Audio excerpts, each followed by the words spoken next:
Jay Crawford, Adam the Bull, Garrett Bush, Dustin Fox, Jason Lloyd, Tyvis Powell, plus, ba-da-da-da-da, you're loving him, Mikey McNuggets. And so many big names, it would take me hours to say all of their names. The ultimate Cleveland sports show starts now. Booyah!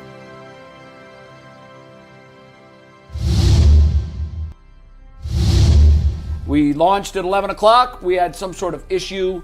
I think Mikey McNuggets was eating on the audio board. That is not true. And he had greasy hands. He spilled the McDonald's coffee in the board. He like, man, don't give me no calls, bro. It was terrible. Do not have me getting no calls. We were ready to go to war over whether or not you should order food items at a drive-thru. We're gonna save that for overtime It because depends on which drive-thru. Yes, We have legitimate stuff we got to get to today. We understand that we missed the first 10 minutes, but we are back. We are live, and let's get into it, guys. Our first topic is brought to us by FanDuel. The NBA Finals in full swing every night, delivering highlight-worthy performances, major momentum shifts, and can't-miss moments, whether it's a game-winning shot or a breakout player. There's never been a better time to get in on the action. FanDuel makes it easy to stay in the game before tip-off and live with player props, performance trends, same-game parlays. Fans have more ways than ever to play smart and win big. If you're new to FanDuel, right now is the perfect time to sign up. Head over to FanDuel.com/UCSS and place your first $5 bet. If it wins, you get $200 in bonus bets. Make every moment more with FanDuel, the official sports betting partner of the NBA. Guys, we start with the biggest news of the day. It was reported yesterday by multiple reporters that Nick Chubb is meeting with the Houston Texans today. If he passes his physical, he will sign with the AFC South reigning division champs. We had talked at length about Nick Chubb's future here in Cleveland, but to hear the news that his tenure here is officially over, how'd you take that as a Browns fan? Well, I take it as it's still one of the first times where in my career, as I've gotten older, there was a player where I had a lot of reverence for, to a point where, that was a guy that I didn't have no problem being like, man, that's one of my favorite players. He should get special treatment. He should be on the roster. Like, he was the embodiment of what, everybody said they wanted in a football player. And I'm not going to lie, it's kind of disappointing to me because I still felt like there is a place and there's an opportunity for him to end as a Cleveland Brown, for him to roll out the way he was supposed to do, for them to send him out in the way that I believe a guy of his character, a guy who's fought back from multiple knee injuries, a guy who embodied everything the Cleveland Browns was for, nearly, 6-7 years. I felt like, Nick Chubb deserved the opportunity to come back and to at least finish his career as a Cleveland Brown on his terms, right? And to be able to come back and not see him come back as a shadow of himself. And, it sucks because, we do a lot of talking about what we like to see in players and how we want players to be and how we expect them to be of a certain stature, and we want character, we want integrity. We don't want people celebrating. We want people to hand the ball to the referee. And Nick Chubb was that. He was the poster child for that. So for me, it makes you realize that it's a business, and it's a cutthroat dog-eat-dog business. And that's why from now on, I was always this the way. Now, I don't got a problem with people holding out. I don't got a problem with people saying they want more money. I don't got a problem saying with people they want the ball, they want a lot of things, because Nick Chubb didn't do none of that. Nick Chubb was not part of any of that. However, it was sad to see him not get an opportunity to at least come back and he publicly wanted to come back and at least come back on his own terms and go out the right way. But, it's a business. It is what it is. And, when you're done, they're going to use you up. Stands for not for long. They don't care if you've been good, great, that you do community service. If they have an opinion that you can't play no more, you're done. And that's just the cold, hard facts. He deserved a better ending than this. He deserved a chance that most athletes don't get, because he's not most athletes. I've heard that narrative since the injury against Pittsburgh 2 years ago. That's it. He's done. You'll never see him in a Browns uniform again. And he came back. And he was clearly not the same guy. But, gee, we talk about it all the time. We've been through multiple ACL surgeries now, as he has. You're not the same guy, particularly right away. But when you're that young and that strong and that driven and that committed, you might become that guy again. I know it's a slim chance. My disappointment is they didn't give him that chance. Right. There's a world they could have brought him back. I know everybody's like, nope, financially they couldn't. Well, no, not when you draft 2 running backs and then you renegotiate Ford's deal to make it less money. Well, yeah, you made it impossible to bring him back. And this is how broken the Browns football universe is. Deshaun Watson is currently on this roster, and Nick Chubb is not. And that doesn't sit well with me at all.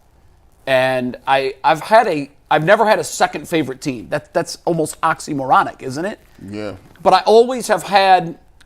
I moved to Tampa in 1998, and the Browns were gone. And I had lost all interest in the NFL. I was one of those guys that said, fine, I'm not watching. I don't care. Because I was working in the industry, I had to report on it, but I didn't commit 3 hours every Sunday or 6 hours every Sunday or 9 hours every Sunday like they try to draw out of us. I didn't do that. And then I started covering the Buccaneers, and you get to know the guys, and there were a lot of really good guys on that team. Derek Brooks, John Lynch, Warwick Dunn, some really easy to root for guys. Simeon Rice, great guy. Now, they also had Keyshawn Johnson and Warren Sapp. Those guys weren't so easy to work with or root for. And in the media, I know we're not supposed to root, but you're lying to yourself if you can actually say that you're not deep down in the inner recesses, Jason, kind of rooting. Just because, and not because you want to see them win for personal, but it's easier to do your job when you're covering a winning team. Yes. And that's why I've always found, even when I was covering teams that I didn't care about, I always found myself saying, God, I hope they win today. Why? Because it's just so much easier for us to do our jobs. Everybody's in a good mood. Everybody's in a good mood. Do you want to go to work in an office where everybody is miserable and 3-14, or do you want to go to an office where everyone's 14-3 and it seems like every Sunday they're popping champagne corks, metaphorically? And so I rooted for the Buccaneers when I left too, because my last year there I saw them win a Super Bowl, and I've always watched them as my NFC team, and I've rooted for them. They made it easier when Baker came too. But now I think the team that I'm going to have the most interest in, other than the Browns, is going to be the Texans. They got C.J. Stroud. That's it. And Chubb. That's exactly right. They've got a Buckeye that I thoroughly enjoyed watching, a kid who took the league by storm in his rookie year, took a bit of a step back last year, which is commonplace. A lot of guys do that. But I think they've got a good, young, exciting team. And everybody's telling me that this is Gentleman's Punt Part 2.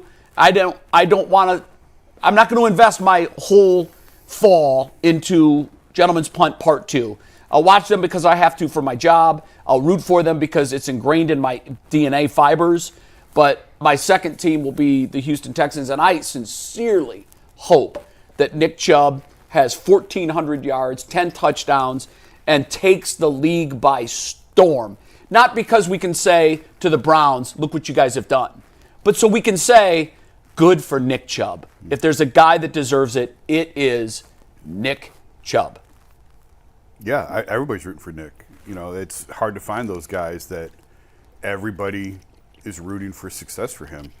I think when you look at it from the Browns' perspective, we knew that it was going to end this way. Like, you know for a while you're going to get divorced, right? It's just finally when the gavel pounds. That's what yesterday and today feels like to me, is the judge pounding the gavel. But you've known since the draft that he wasn't coming back, realistically. And you have to separate emotion from reality, and it's really hard to do. And when you look at the fact that he's 29 years old and all the injuries that he's had, yeah, he may have one more great year in him. Does he have 2, 3, 4? It's hard to bet against that guy. But I think when you look at history and when you look at the injuries that he's had, I think they're making a calculated decision here. They did the same thing with Amari Cooper, and they were right. They got that one right. A lot of people sat here and said, extend him, Amari. Yeah, there's the cliff of 30, but He's earned it. Give him the extra year. Give him whatever he wants. And he gets traded halfway through last year, and he falls off the face of the NFL now. And I think that they're probably expecting the same thing to happen to Nick. And now, are they right or are they wrong? It's a tough guy to bet against. But I think it would be a lot worse to bring him back and then find out in August he's got nothing left and you got to cut him at the end of camp. Imagine then if they you don't even cut Nick him, Chubb. Nick. At that point, you let him retire as a Brown. With what if he didn't want to? I think clearly he thinks he can still play and he wants to keep playing. He's 8 months removed. Yeah. 6 months removed from his last carry in the NFL. When we see him again touch a football in a meaningful spot, he'll be 9 months removed from his last carry. I think the Texans may well know in August too. I think we all will. I'm leaning towards he is done. But my point is, give him that chance and give him the chance to retire a Brown. This just seems so unceremoniously evil. And I know that's the business. It's a business. It I get that. I do. But every once in a while, you see a team take a bullet for a guy. The Lakers did it with Kobe. They overpaid him when he wasn't worth it. Of course they did. Now, Kobe is a little different. Kobe delivered championships. Kobe was probably at a different level. Yes. We're talking about Kobe as a top 5 all-time player. But Nick Chubb is not. I just mean what a player means to a franchise. Right. And I think if a guy deserves that, it's this guy. It's tough, man. I know it's not like that. Like we just know. Is Hayward playing for anybody else? No. For the Pittsburgh Steelers, Hayward's not playing for nobody else. No, he's going to retire. T.J. Watt is not playing for nobody else. Like, they got guys those are the guys, you know what it is, they're going to retire there. Baltimore has those kind of guys as well, where it's just like, yeah, I've been here all this time. I'm going to retire a Baltimore Raven. I couldn't see myself being in another uniform. And it's tough because, like Jay, you said, we can talk about all the different players who've had character issues or things outside of it, and we get mad or people are upset that people may get in trouble outside of the field or have different things. But it's hard to really say, are you really into character? Are you really into putting down what you're saying you are? If Nick Chubb is a guy who you don't even give like a second, like you said, it was obvious. It was like, hey, when the last time you talked to Nick Chubb? Oh, that was weeks ago, dog. It was almost a foregone conclusion that he was already out of here. And it was just like, we're just sitting here. And it was painful because it was like, dang, man, Nick Chubb been on the open market for that long. It's like, I can understand if it's Amari Cooper. And the thing that hit me the toughest was, I knew he wasn't going to be what it was last year. Last year. Yeah. That's why when people say, hey, he'll come back, I said, no. Listen, you can even see him doing it with the little cuts and different things. You can always see him favoring his knee. And I'm like, it's always the next year after that where you get something back. I actually think, if you ask me, he's in a great backfield with Joe Mixon. Oh, my goodness. I think he's going to become their short yardage back. I think he's going to be a guy that they really get the ball to when they need a couple tough yards. I think he'll have a bounce back year. I won't say he's going to have 1,000 yards, but I think he'll be better next year than he was here. If Quinshon Judkins runs for 1,100 yards, 1,200 yards. We'll forget it. Everybody will say, gosh, I love you, Nick. Yep. Sorry it didn't work out. We're good. Yep. You're right about that. You're right. And You're right. It won't ease the sting of this.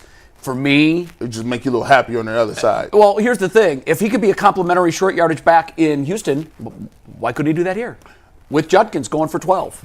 Why not? Or I looked at it like this. I just think he's earned it. I am not a big Jerome Ford fan. I get it. You drafted him. I understand he has some home run ability.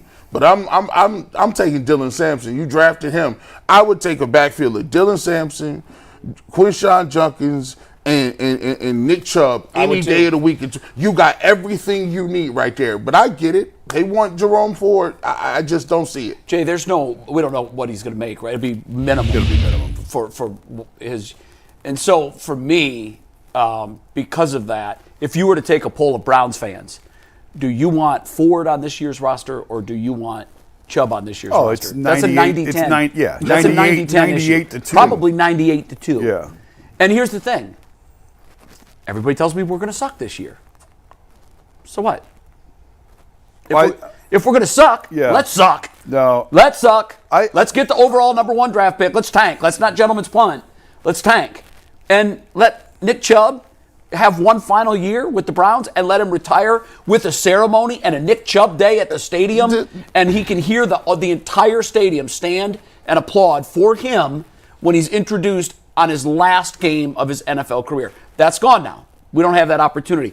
I would love to see the Texans win the Super Bowl this year. Could you imagine? Now, that would be a way to go out for Nick Chubb. And it's tough, man. If you're going to go with the youth movement, this is the thing about the Browns. I hope they don't do this. Please don't do this to me, Cleveland Browns. If you are going to jettison Nick Chubb because you said, I'm going with the youth movement and I got 2 young running backs, you better not be giving Jerome Ford all these touches, because it makes absolutely no sense for me. Because you've already told us that you're looking to get better. You got these draft picks. Look, at quarterback, we've been talking about it. But, hey, I want one of them young dudes to play there. I want one of these 2 or 3 young dudes to be in the backfield. Because if you were going to tell me that you were going to play veterans, I'd rather see Nick Chubb play than Jerome Ford. Yeah. But don't get into the season and we're like, oh, that Dylan Sampson looks nice, but he's splitting carries with Jerome Ford. No. He's a 5th, 6th round pick. You know what you got in him. You don't just get better overnight. I just hope that the Cleveland Browns play their young guys, including Mason Graham, including Mike Hall Jr., all the young guys get an opportunity to rightfully win these positions. I can't disagree with what you're saying about have another year with Nick. I get it.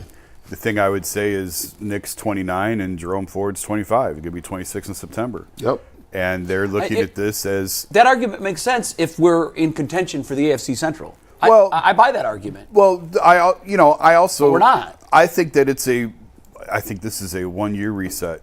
I've said that 100 times. Last year was awful. No one was expecting last year to go as badly as it is. So I don't think you can count that in terms of the plan of how long are you going to be bad. I think you're looking at this as 1 year of trying to transition this, burn through some of this dead cap money that you've got, that you're saddled with.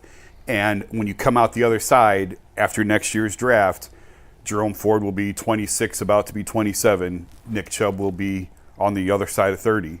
And that's why I think that they're making the decisions that they're making, is because if they're terrible for 1 year, well, then Jerome Ford is still only in the prime of his career, whatever that prime looks like. And I'm with you, G. I've never been a big Ford fan. No. It feels like he gives you 3 big pops. Yeah. And the rest is a 1 yard gain, a 2 yard gain, a 2 yard loss, a 1 yard loss. A lot of feet movement. 61 yards. Yeah. 1 yard gain. And the 61's nice. It's fun when it's in the moment. Yeah. But they're rare. But the 2 and the 1 and the -3, the 15 carries in between, the 16 carries in between, it's tough, and man. with a guy like Nick, you knew that if he touched it 20 times, he had a 100-yard gain. Yeah. Book it, guarantee it. If he touched it 20 times, he was going to get you 100 yards. Now, mixed in there, he might have a 45-yard run, and then the other 19 carries, he had 55 yards, and it looked. But I got excited about Nick Chubb's 3-yard runs. With Ford, I'm like, oh no, don't go there. Nick finishes. I just realized this. I looked it up because I was curious. He's 3rd on the team all-time rushing, which that's not a surprise. I didn't realize this. Behind Jim Brown and Leroy Kelly. Leroy Kelly, behind 2 Hall of Famers. Yeah.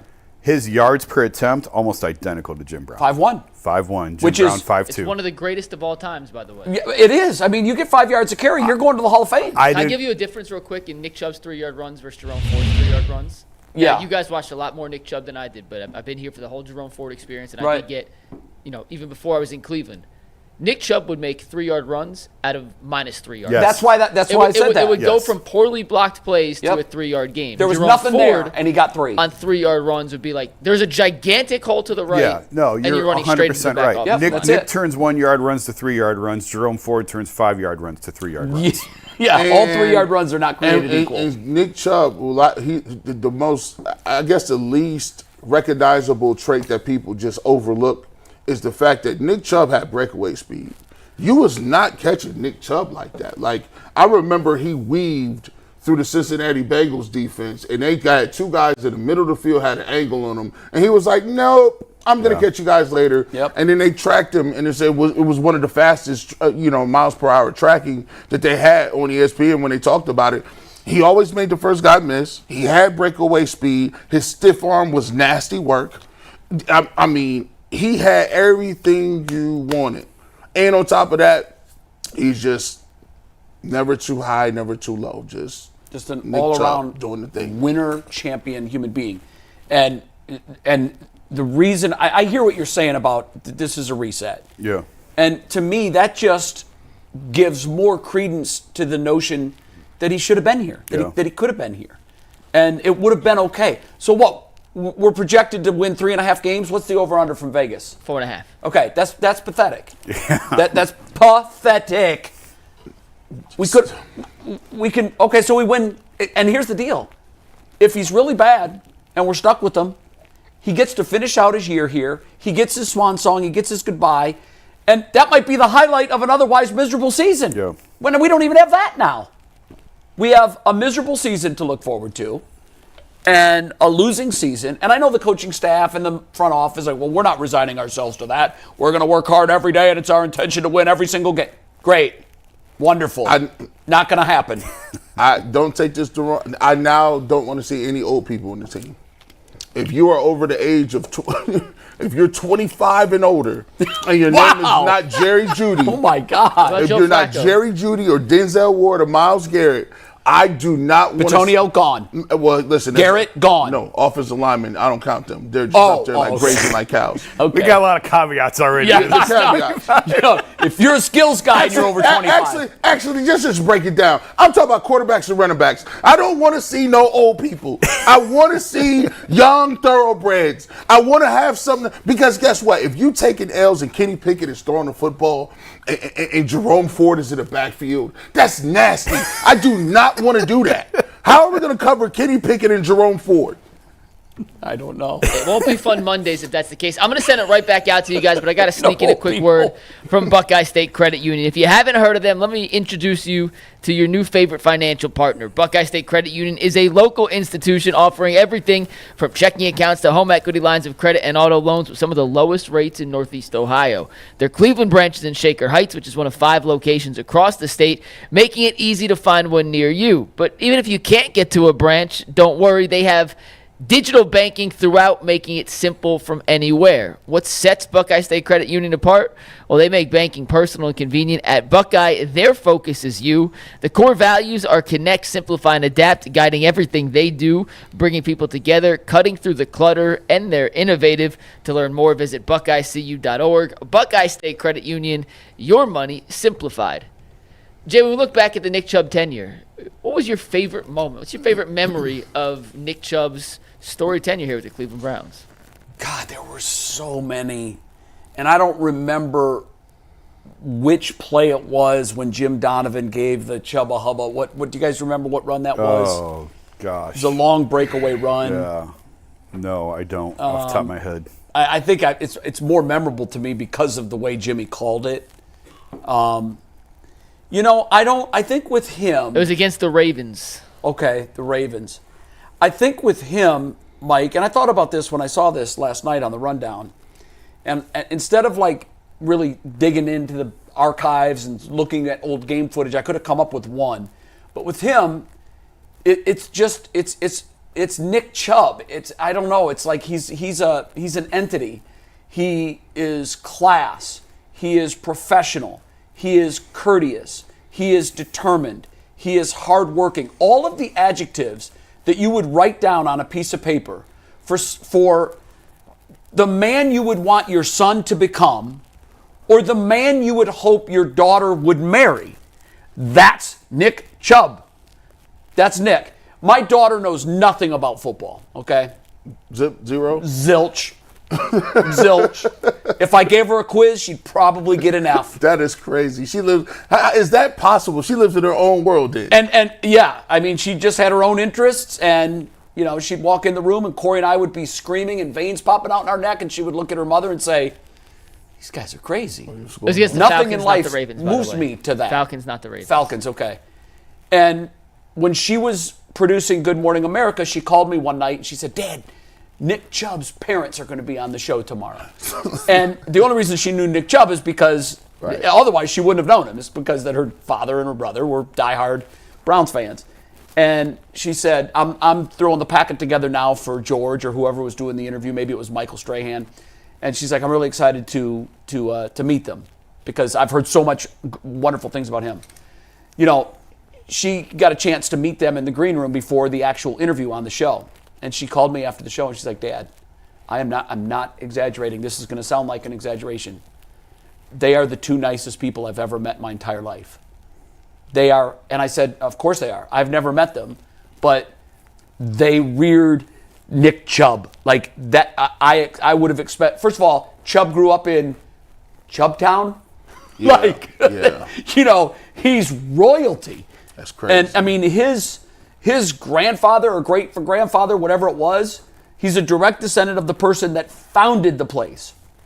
And I expected that they would comport themselves with the utmost integrity and kindness and everything that you would want them to be. And Kirsten couldn't stop raving about them. And this is a person, again, who knew nothing about football, just said, I can understand now why you guys like Nick Chubb so much, because his parents were absolutely incredible, to the point where they were apologizing for things that they should not have been apologizing for. Little things like, would you like a water? I can't remember the instance that she gave me, and they're like, yeah, we're kind of thirsty. We're sorry, but not, things like, you don't apologize. You're someone's guest. Yeah. You should be treated a certain way when you're someone's guest. And she just said that they were just so humble and so amazing. And that was Nick Chubb. So when I think of Nick Chubb, it isn't the one play that bounces out.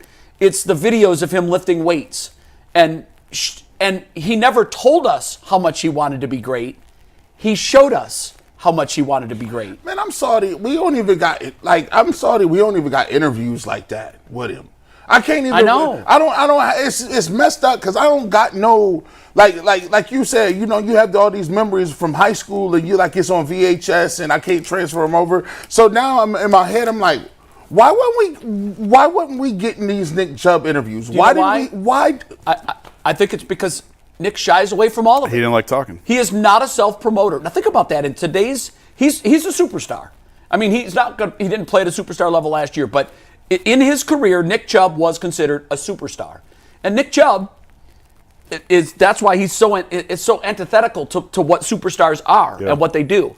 Nick didn't want interviews. No. Nick didn't want the camera in front of him. He's got to talk once a week. He talked once a week. That's it. And if you approached him, and he was courteous. Yeah, I know of a reporter who tried to approach him, and like, I talk on Thursdays or whatever it is. Like the day I have to talk is when I talk. Yeah. And post game, and he wasn't a jerk about it. No. It wasn't his thing. He didn't enjoy doing it. He was embarrassed by the spotlight. I really believe that. I just believe that he was so humble, and he played the game that way. And I think he got the respect of all of his opponents. He almost had. Remember how at the end of Walter Payton's career, and I'm not comparing the two, but they do have one thing that I think is very similar. At the end of his career, even the opponents were rooting for Walter Payton. Yeah. I remember the outrage when the Bears gave the ball to William the Refrigerator Perry in Super Bowl. In a Super Bowl blowout against the Patriots. Yep. Against the Patriots, 55-0 or whatever it was. They were Super Bowl 20. I think. It was 1985 season, 1986 Super Bowl. It was, their only blemish that year was the Miami Dolphins. There are Bears fans to this day that tell me there were two things wrong with that season. Just two. They lost to the Dolphins on Monday Night Football, and Walter Payton wasn't given the luxury of scoring a touchdown in the Super Bowl. Mike Ditka, with truth serum in him, would tell him that that's a huge regret. Yeah. And that he made a huge mistake. But the outrage from the other players on the other 30 teams, I'm sure the Patriots didn't express this, but there were guys coming out of the woodwork saying, wow, the Bears did Walter wrong.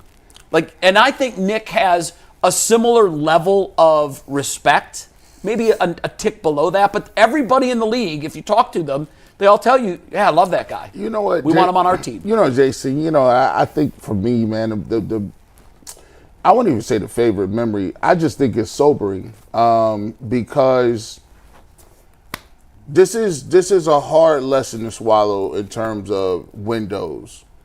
If you look back and you say, take a look what, Dorsey did, right? And it sucks even more because, the quarterback that they took, I mean, I'm not gonna lie, he's doing better in Tampa Bay. He's had 2 years back to back with 4,000 some yards.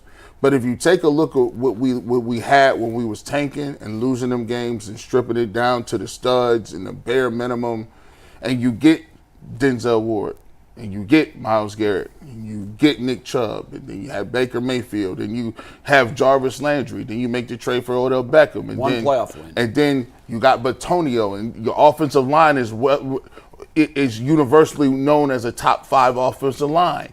You got a generational pass rusher. Nick Chubb is in his prime. You got receiver. You drafted David Njoku. It's like, man, we was right where we were supposed to be. Go back and look to the Hollywood Higgins. People talk about Hollywood Higgins at the end of the first half when Sorensen hits him in the helmet and he fumbles out of bounds. Yeah. People say your look is. I used to cry about the third. What was it, 4th and 14?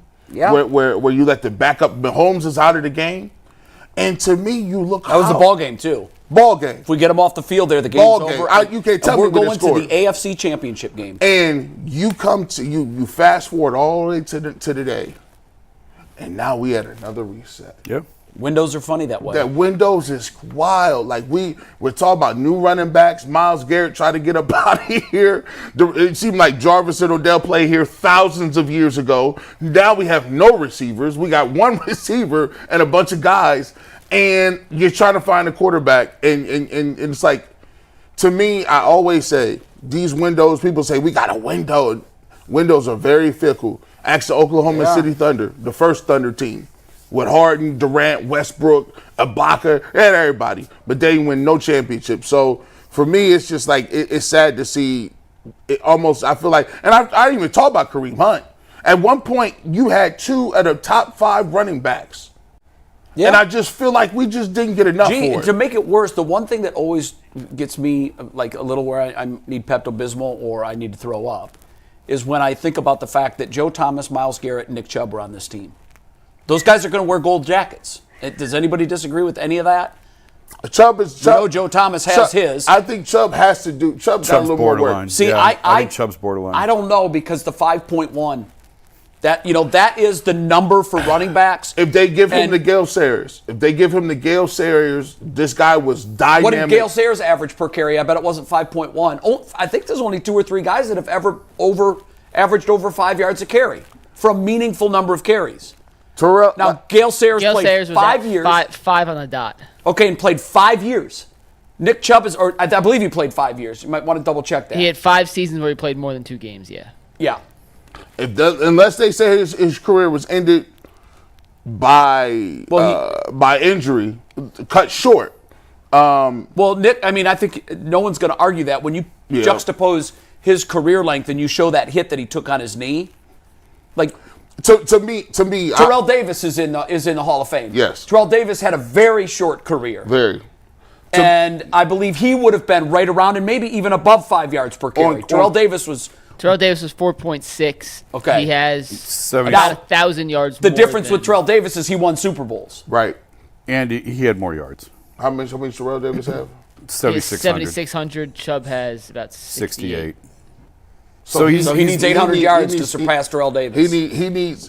I think he need to put together about 2 years. If he put together 2 years. Okay, so let's say this then. If we're not going to say, and I think it's fair to say he's not a slam dunk Hall of Famer. No. But I do think that in time, because of his, I talked about this, because of his personality, his character, which matters. Because for the Hall of Fames, it does. It matters. They vote on that. And it's a vote. And the guys that are going to do the voting have a lot of admiration for Nick Chubb. That's why I think he eventually gets in. But even if he doesn't, we've got one guy that's in.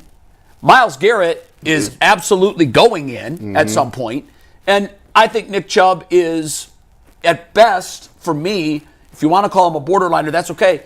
But what team has 3 Hall of Famers in the same era? If you want to talk borderline, put Batonio on. Put Batonio in there too. Yeah. And you know what? If Denzel Ward does this much longer, Denzel Ward's in that converation. Yeah. So, can you guys think of a team that, like, when you start thinking the Steelers from the 70s, they've got all those Hall of Famers. They didn't just make the playoffs. They won rings. I don't know if it's entirely. The Cowboys. I don't know if it's entirely fair because Joe's at the end. Joe doesn't really I know it count was. with Joe this. didn't overlap, but there was a little bit of overlap.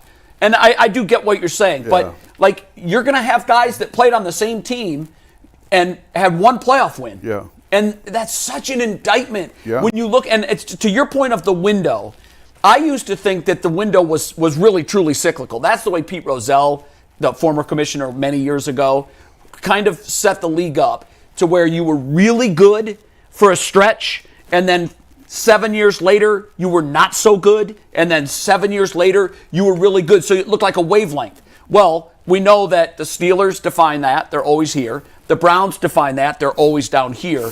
You would think that just we would run into it once by accident, and it hasn't. And that's why it's such an indictment of this organization and multiple ownership groups and multiple general managers and multiple head coaches that they had a good sizable number of really good players here, and they did nothing with it. Windows open faster in the NFL and close faster in the NFL than any other sport. Who saw the Commanders Not nobody. that fast? Nobody. You know what I mean? But yet at the same time, windows can close faster. In baseball and basketball, you kind of know when teams are getting toward the end. You kind of know. I mean, the Warriors sort of defied logic with one last gasp championship, but you knew Golden State was getting old. You did. You knew the Cavs' run was coming to a close, especially when LeBron left. You knew it was over. But in football, it's the most unpredictable of when they're going to open and when they're going to close. We all would have sworn our lives away that last year the Browns were in the window still. Yeah, we would have. We all thought that they're none of us would have been stunned if they went 11-6. Why? And they went 3-14. So the window slammed shut on their fingers. Can we revisit? I'm sitting there looking at all these players. All those players was Dorsey's players. I mean, Chubb was, Baker was. Joe Thomas was before. Denzel was, Miles was before, Miles was Sashi. Yeah. Joe Joe was, Thomas Joe was obviously well was. before. Yeah. They've Joe- not done a good job drafting, G.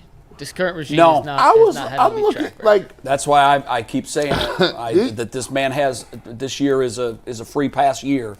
How do you have a free pass year when you come in and your franchise was ranked? What were they ranked? We talked about this one day last week. 32nd. No, they're 32nd now, but they were 11th when they started. When he came in, he was dealing with a piece of clay that was considered to be the 11th best piece of clay in the league, and it's gone one direction consistently every year under his direction, down to the basement. And for anybody in this organization to say out loud that, oh yeah, he's safe this year, he's safe.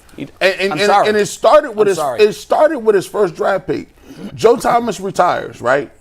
Yeah. You've had an anchor for Yeah, you're years. right. It did. You're trying to replace him. You try to replace him, and you took the worst possible candidate out of. It's not wrong. Out of all of the tackles that were in that class, and that sets you up for like, okay, well now we have Jed Wills, and you got nothing out of that.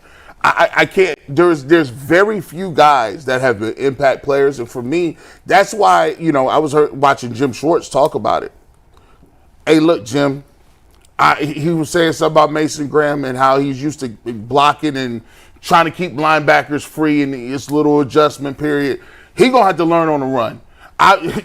He better be starting. The Browns are great for this. They never truly always go youth. If you're going to reset this and we sitting there going down memory lane, I want to see these young dudes. Give me somebody else so we can build and get back to next year where we got some guys where we could count on. Like, hey, I know you call it the gentleman's punt. I'm calling it just an exploratory season. Like, what the hell do we have? Oregon Trail. What do we have? Lewis and Clark. What do we have? Yeah, the Burke Park Trail. I like that. We'll figure out. That's good. We'll get on that. That's going to do the Nick Chubb portion of the show. We may come back at the end if we got a little time and go over some other Nick Chubb Thank you, stuff. Nick, for all you did for us in Cleveland. On behalf of all of your millions of fans, thank you for the years you gave us. You deserved better, and we're sorry. And we'll be wishing him the best luck in Houston as long as they're not playing Cleveland. Let's talk a little guards, though, guys, after a quick word from Monarch Money. Take control of your finances with Monarch Money. You can use promo code LOCKEDONNFL at monarchmoney.com for 50% off your first year. That is at monarchmoney.com. Guys, the Guardians won on Sunday. They beat the Astros, but they lost 2 of 3 overall in the series. And there were some managerial decisions throughout the series that left some people scratching their heads. Not pinch hitting, some pitching changes. Jay, when you look at the overall weekend series, what are you taking away from the 2 of 3 losses to the Astros? Astros are a good team. I mean, I said that on Friday when they came in here. I knew they were a good team. I thought they were. I know people are going to look at me like I'm nuts. I thought they were the best team in the American League last year. I did. I expected that they would. Detroit beating the Astros last year was really the flashing light to what Detroit is now. Detroit's the best team in the American League right now, and I don't think it's close. I really believe that. But last year, I thought Houston was the best team, and when Detroit beat them in their series, I thought, wow, Detroit is coming. They just knocked off a juggernaut, and they damn near knocked off the Guardians. So I knew that they were coming in. Jay, they pitched so well. And to me, my takeaway coming out of the series is their pitching is good enough to win the American League if things go their way. I believe the Astros can. I don't think they're going to. Right now, I think the Tigers are going to win the American League. I do. They're going to the World Series, in my opinion. But the Astros are a very, very good team. And the other thing it drove home to me is just how woefully inadequate our offense is. Sticks. Double A sticks. It's bad, man. It's bad. And I know I was going to rip Bo Naylor, and then he goes on a tear yesterday. And, thanks to Bo Naylor, we won the game. Yeah. He's on 180 now. And now he's up to 180. You got to at least hit your weight. That should be a rule in Major League Baseball. If you're not hitting your weight, you've got to go down. Big Christmas down, right? Thank God. Yeah, we'll save the big Christmas thing for 1 sec. Okay. I want to do that, I mean, my overall takeaway is we have 3 or 4 bats at any one time in our lineup that are not good enough to be Major League hitters. They should be playing in the minor leagues. And whenever you have that, I don't care how good your pitching is. Bybee yesterday looked great until he didn't. But I just think that as long as you're going to roll out 3 or 4 hitters that you could make the argument should be playing minor league baseball and not professional Major League Baseball, you're gonna go 500 against the really good teams. You're gonna stack up wins against the average and below average teams, and that's exactly what they've done this year. If you look at this last stretch, 5 of their last 6 series have been against teams that are going to the playoffs.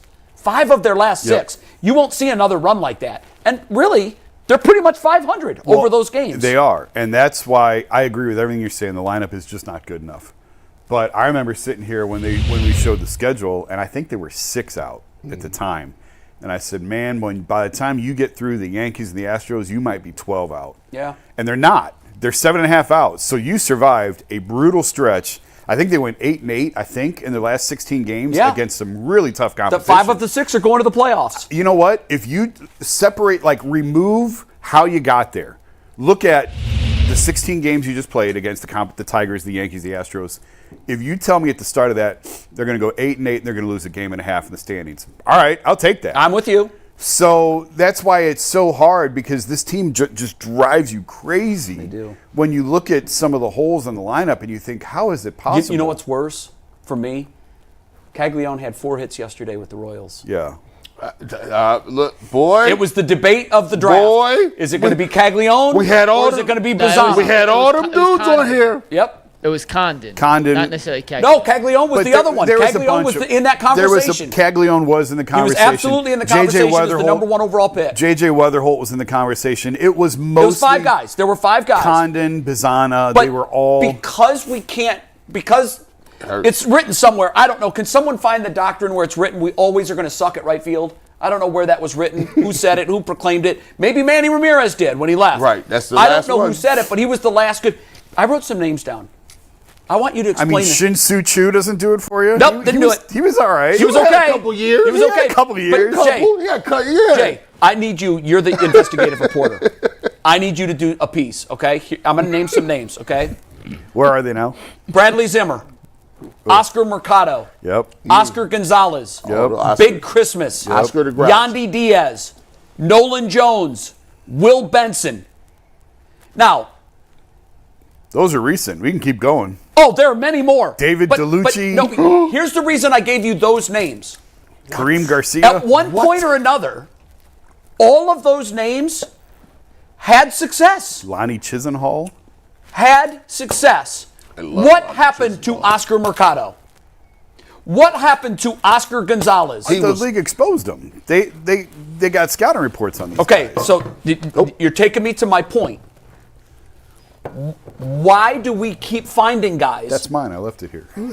There's my Yeti. There it is. Why do we keep finding these guys that can't adapt?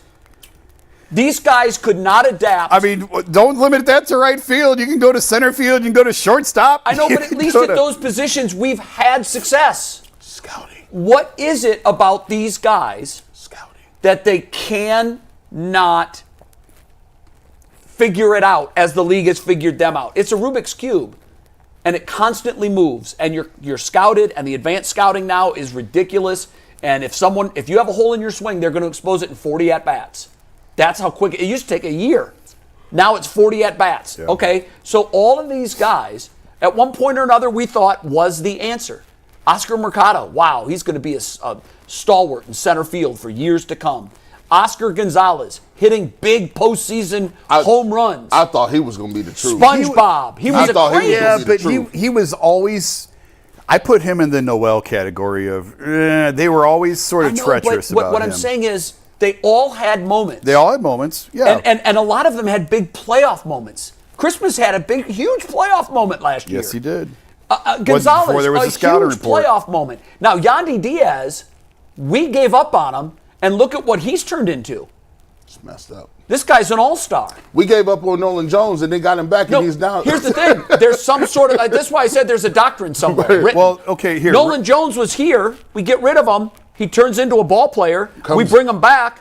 Now Nolan Jones is starting to get a little warm. I'll give him credit for that. But Will Benson, hit what he hit against us. 3 or 4 home runs in the 3-game series. And I don't think he's hit one since. He's got 6 for the season. Yeah. All right, can I read you? This is funny. It wasn't that long ago we kept talking about how stacked the Guardians minor league system was. Yes. Filled with prospects. Yep. How are they going to fit all these guys? Yep. You have to trade some of them. Let's get to it. You want to read the names? Yeah, let's get to this. All right, here's 2019 top prospect rankings from 2019. Number 1, Tristan McKenzie. Number 2, Nolan Jones. Number 3, Tyler Freeman. Number 4, Bo Naylor. Number 5, George Valera. Number 6, Bobby Bradley. Number 7, Brian Rocchio. Number 8, Luis Oviedo. Number 9, Ethan Hankins. Number 10, Sam Hentges. 11, Yu Chang. 12, Lenny Torres. 13, Gabriel Rodriguez. 14, Aaron Bracco. 15, Ernie Clement. They went 0 for 15! 0 for 15. The only one I would. Hentges is serviceable. As a left-handed Bo reliever. Naylor is an everyday starter, but let's face it. We never saw Valera. We never saw him. Here's the 2020 list. Nolan Jones, Tyler Freeman, both last same names. Bo Naylor, George Valera, Daniel Espino, Brian Rocchio. Espino never seen. Aaron Bracco, Ethan Hankins, Tristan McKenzie, Gabriel Rodriguez. Like, this was supposed to be a stacked farm system, brimming with talent. At one point, around that time, we were ranked as number 2 farm system in all of baseball. It was coveted. And it's because of those names. Every week. And they're flopped. Coveting. They have so many prospects. They don't want to move off any of them.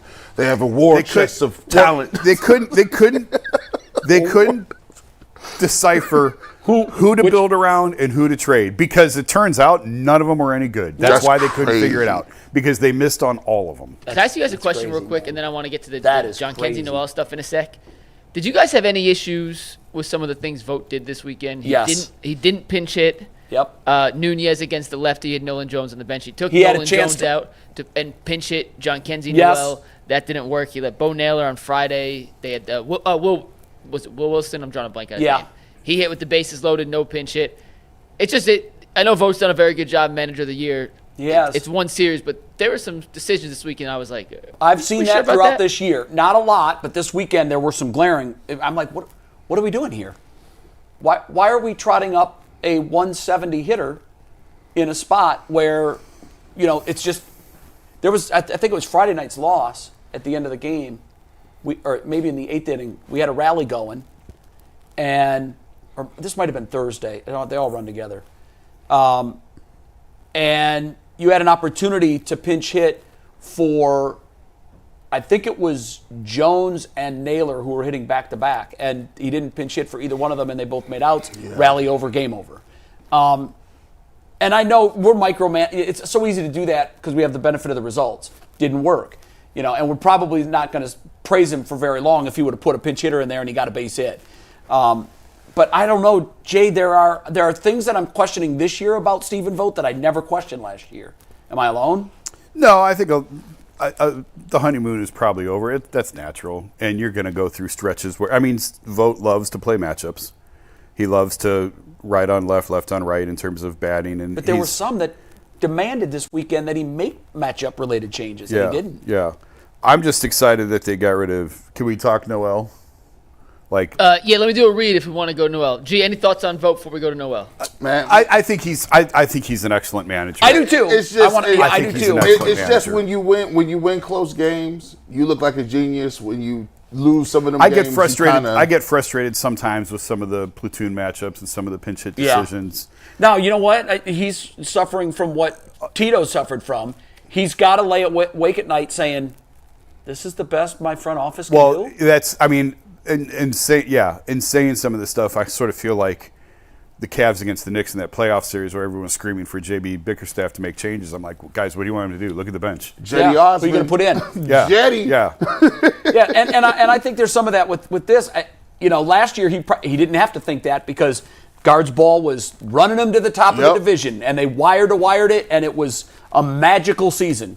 And this year, the checkbook not coming to the team's aid and not adding more firepower has come back to get us. They were in the ALCS last year and they responded. And I get why they did it.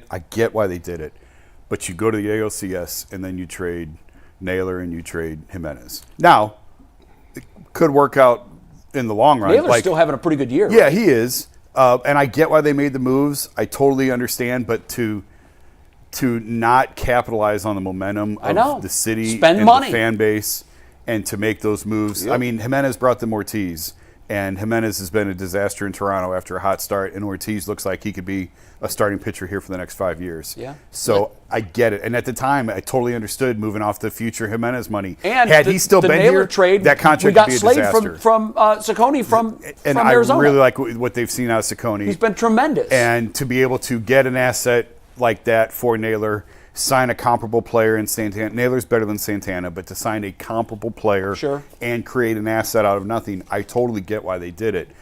But the moves they made, Jay, were fantastic. I can't pick at any of what they've did.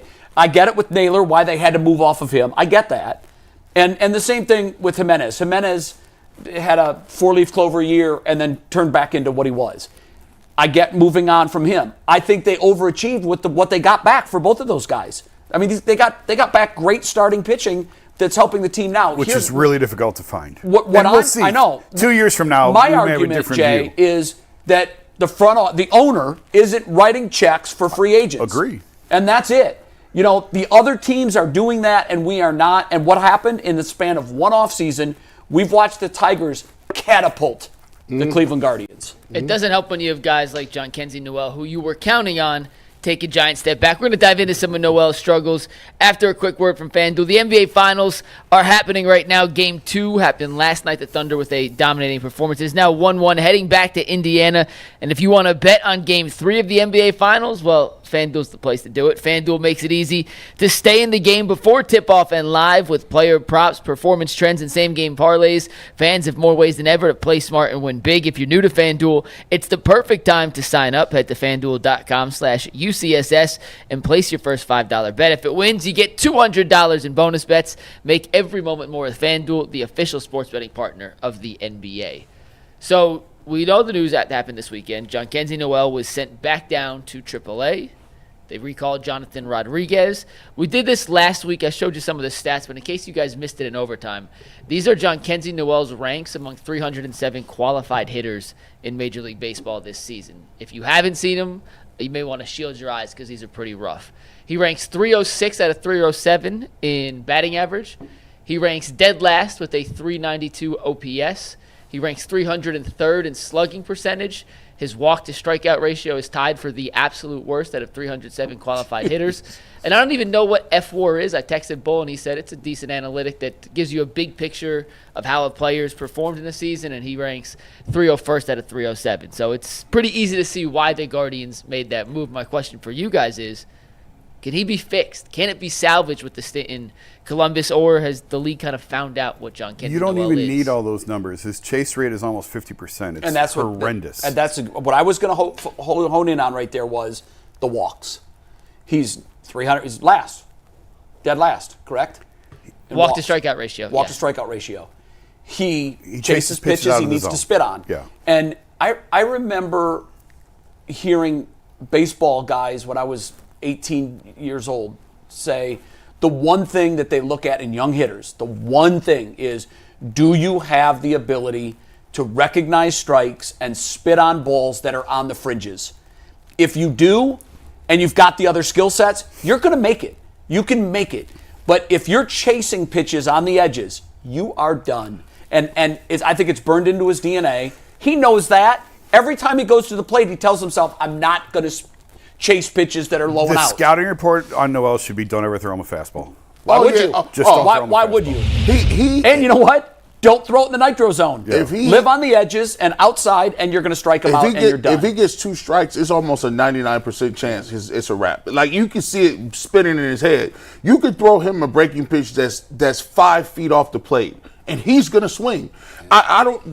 You tell me. I just don't believe you can teach plate discipline. I believe it's an innate quality that some people just have a really good eye for understanding. All right, this is what's coming. This is what I'm not gonna do, and this is my discipline nature that I'm gonna say. Like, look, he can't. He's not a professional hitter. No. If you're chasing like that, he's not a professional hitter. Now like he's that. going to have a hell of a career on the softball circuit. Yeah. Because he has the ability to be Paul Bunyan. He's big, There- he's strong. There's you mentioned Oscar Gonzalez earlier. I see a lot of similarities between Oscar I do Gonzalez too. and A lot of and Noel. similarities. And G, to your point, guys can cut down on their strikeout rate. It happens all the time. Young guys, you can cut a 38% strikeout rate to 28, 29% and get it to a manageable figure. I don't see with him ever being a regular everyday player in the major leagues. I haven't seen any improvement. In fact, I've seen some regression. Yeah, because the book's out on him. Yeah, and to your point, don't throw him a fastball. Well, once they figured that out, they stopped throwing him fastballs, and his production and his numbers just fell completely off the list. If he this had was Carlos long Santana's overdue. plate discipline, Oh, he'd be great. or Jim Thome's plate discipline, somebody like that, now you're talking about a guy that could be Big Papi. Yeah. Because he has the physical stature. When he gets into a fastball, he hits him 30 rows up the bleachers. Yeah. But the problem is, it's usually a fastball from a bad pitcher who just missed. Yeah. And there's not enough of those guys in the major leagues.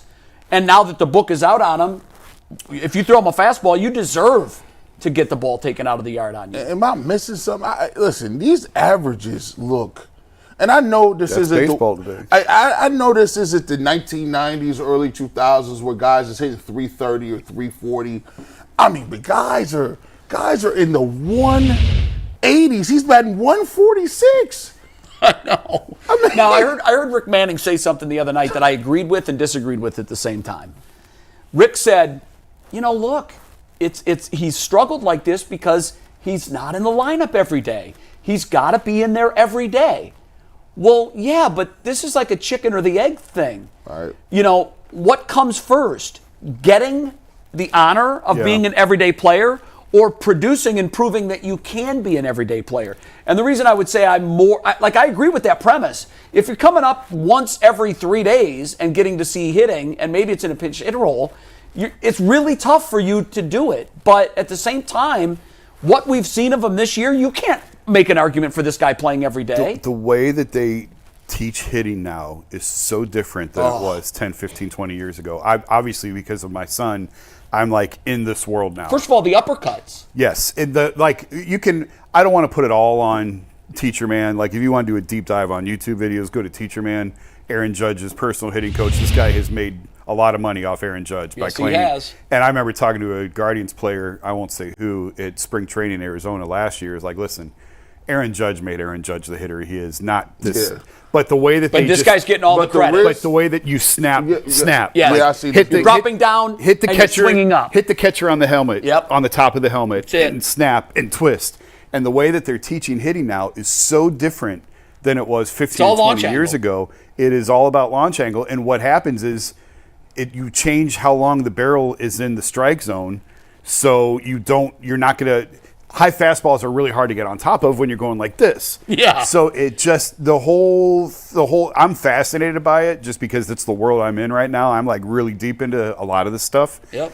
And I have been too. Thankfully, the guys who are coaching my son don't teach that. Yeah. There are parts of the concept of Teacher Man that I think are not terrible, but this whole idea of or when Jay, it's counterintuitive. It's exactly what we were told not to do. Yeah. Don't drop your hands. Don't drop your back shoulder. Will Clark. I saw a video of Will Clark, who's one of the greatest phenomenal hitter ever. His swing's perfect. Just railing against the crap that they're teaching today of these are not major. You're not teaching guys how to hit major league pitching. I talked to Eric Davis for the story last year on switch hitting. Yeah. And Eric was great. He said Joey Gallo could still be playing today and could have a great career, but these people got to him about you have to hit everything up in this launch angle, and it turned him into this 180 version with 30 home runs, and now he's out of the league. Even now I watch foot placement. Like now, guys are just putting their foot up in the same position. Guys are not. Well, they're not even striding. They're not even striding that's what he's saying. more. It's coming up and coming right back down in the same spot. I'm like, well, Jason sent a tape of your boy about a year and change ago. Yeah. And now I understand what they were doing. But my first, I don't even think he asked me for my opinion, but I said, wow, his upper half and his core are engaged and very strong. What I would do is I would now teach the lower half. Yeah. Power hitters will all tell you. It's just like Roger Clemens with pitching. People don't want to think this because it's counterintuitive. Everybody thinks the game happens here. The game happens here. Yeah. right. And I said, Jay, once he gets his lower half engaged and striding and leaning, and he's going to figure this out and be a monster. And you said they started to incorporate that this year. Yeah, but like you could see videos of Shohei, Albert Pujols doing the no stride. Yeah, like it is. Bryce Harper. And we actually went in the lab with the exit velocity and found his no stride and his step stride. The exit velos were the same. That's stunning to me. His hitting coach told him, like, listen, I'll teach this to you if you want, and we'll incorporate this, but here's the data that shows you don't have to have it. It's more of a timing mechanism. Mm-hmm. That's what I use it for. A power thing. Mm-hmm. Yes. Because it's just the way that they teach hitting differently now. The best hitters in the game, if you can go find all the videos, they don't stride. Mm-hmm. It's just like the heel comes up and the heel's up and the heel's down. Yeah. And the exit velos are 108, 109, 110 on these things. Your arms and chest, it's like I have a golf simulator, and it tells you how fast you're swinging the club. And I use that more for baseball than I do for anything else. And the reason I do that is because I've experimented around to try to get that number to go up, and it measures every single swing. So, and I find that when I muscle up, you know what muscle up is? You're like, okay, yeah, I got. That's when I hit it in the creek. When I'm every time. And in baseball, it's like we played at Gilmore Academy on Saturday. They have 300 feet down the lines. You get there, and your first thought is, I'm getting two of these suckers. Yeah, you look like, and that's now light. your mindset changes, and now you start doing all the things that you don't normally do.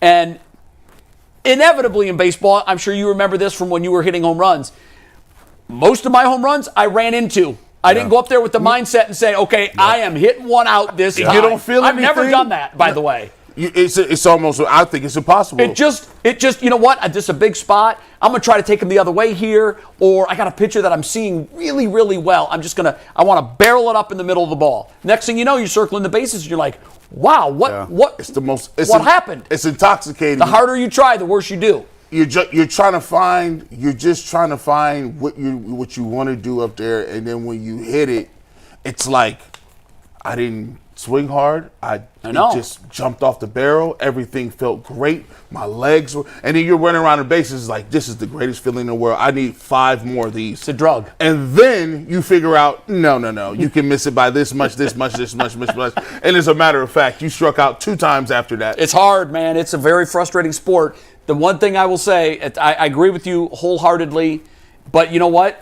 We're not going to bitch it out of baseball. Yeah. That's the one thing that, because when you talk to guys that are in the sport, they all are saying the same thing. They're like, it's just like a couple of years ago when strikeouts became in vogue. Well, you're like, oh, that's okay. Strike out, no problem. Explain this to me though, because I always go back and I keep looking at we've seen the montage of everybody on the Cleveland Indians batting over 300 down the lineup, and they're like, oh, coming up is Omar Vizquel, and he was the weakest hitter. How are you getting guys like Griffey who are batting 335? Look at Judge. 335. Judge is going to make a run at Judge is 400. hitting 400. He is going to make a run at 400 this year. That's wild. I think he's down to like 380, 390, but still. Yeah. He's in the ballpark. Yeah, he is. He's in the conversation. People are talking. Could you imagine? It'd be the greatest season of all time if he hit 60 home runs and hit 400.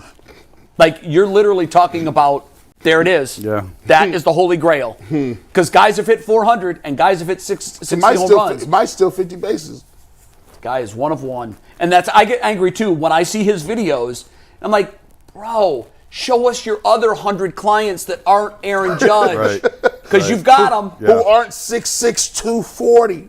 Running around in the outfield. You know, the other thing, too, that I've said about Judge for a while now, and I've repeated this to some other guys that study pitching and that really follow this closely. One of the reasons that Aaron Judge is having so much success, as a pitcher, you know where the top of the strike zone is. And if you've got the stuff, you can live there, and you can never get hurt. Think about this, Jay. When they take the shot of Aaron Judge standing on first base, you have 6'5" Sandy Alomar in the background, and you have Carlos Santana, who's not a small human being, standing next to him. They look like children. I know. They look like children. And the reason I bring that up is, as a pitcher, yes, you look at the hitter, but mostly you're pitching to the catcher's glove and what you know the zone to be. And what is out of the zone high to most hitters is an absolutely handleable fastball to Aaron Judge. Yeah. He can get that. When you want to go up to Aaron Judge, you better throw it like you're trying to hit the top of Shaq's head. Because this dude is just... Letter high ain't really letter high. No, letter high to everybody else is right at his waist. And he's going to punish it. You said his average has gone down a bit. He's actually hitting 396. So he did dip, and he must have had a hot weekend. Yeah. I didn't look at what he did this weekend. he homered yesterday against Guys, the Sox. I'll say it again. 23 homers. Nobody 55 else is winning the RBIs. MVPs How many for homers? years. He's got 23 second. So he is on pace to hit 460. Yep. And then you can bookmark that. That'll be the greatest single season in the history of Major League Baseball. It's crazy. All right, we got to get back to the Browns. This is a topic we were going to do last week. Didn't get time to do it, but I think with the three of you on the panel, it's the perfect time to do it. And it's brought to us by Buckeye State Credit Union. If you never heard of Buckeye State Credit Union, meet your new favorite financial partner. Buckeye State Credit Union is a local institution offering everything from checking accounts to home equity lines of credit and auto loans with some of the lowest rates in Northeast Ohio. Their Cleveland branch is in Shaker Heights, which is one of their 5 locations across the state, making it easy to find one near you. If you can't get to a branch, no problem. They make banking simple with digital banking. What sets them apart? They make banking personal and convenient. At Buckeye, their focus is you. Their core values: connect, simplify, and adapt guide everything they do, bringing people together, cutting through the clutter, and they're innovative. To learn more, visit buckeyecu.org. Buckeye State Credit Union, your money simplified. Jay, Jason, and G. Bush. They say giant if. I understand the question I'm asking includes a giant if. It is a giant if. But if Dawand Jones can stay healthy, and all reports indicate he's in terrific shape. Jason, you were out at camp the last 2 weeks. You said he looks great. Down 20 pounds is what he told reporters.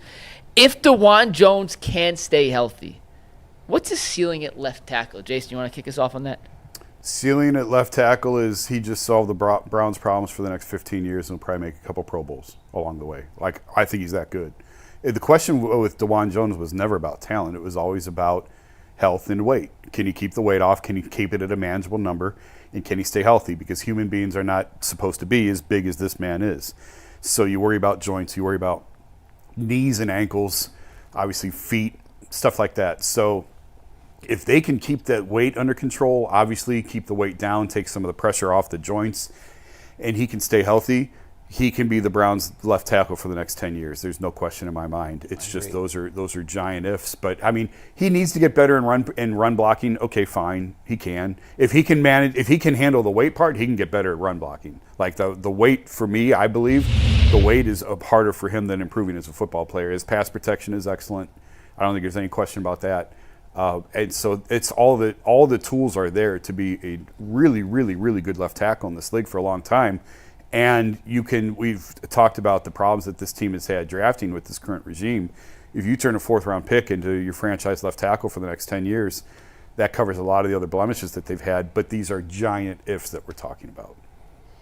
Man. If you get Dawand Jones and he's the deal, he's the guy that is going to anchor your line at left tackle, I think he's the key to the rest of the line. Once you have the left tackle, everything else is downhill from there. You'll find other guys to plug and play. And I actually think if Dawand Jones plays at an all-pro level, and I think he has that capability of playing at an all-pro level, I think the Browns have a shot at finding. I think he's the most important player to finding out if these quarterbacks can play. Yes.